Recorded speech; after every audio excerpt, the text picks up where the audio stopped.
Ce n'est pas ta maman, ce n'est pas ton père, mais ton père a trouvé qu'il y avait de tels liens dans la famille. Peut-être il y a des familles des familles des ivrognes. Toute la famille, tu verras depuis les grands-pères. À l'époque même, il n'y avait pas d'Ilvo, il n'y avait pas quoi, il n'y avait pas Zizengok, il n'y avait pas Castel à l'époque. Mais il créait la boisson pour se saouler lui-même dans la forêt. Alléluia.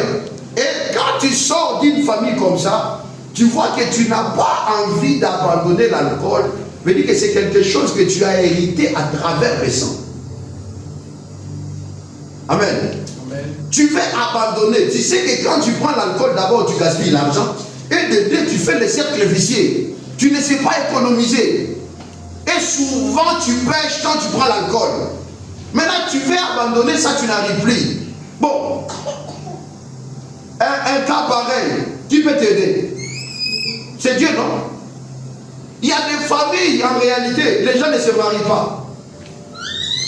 Les gens ne se marient pas. Tu peux rencontrer de bonnes personnes dans la vie, un homme bien, mais quand il vient devant toi, il devient moche. Il devient bizarre. Mais quand il quitte chez toi, il va ailleurs, c'est un bon monsieur.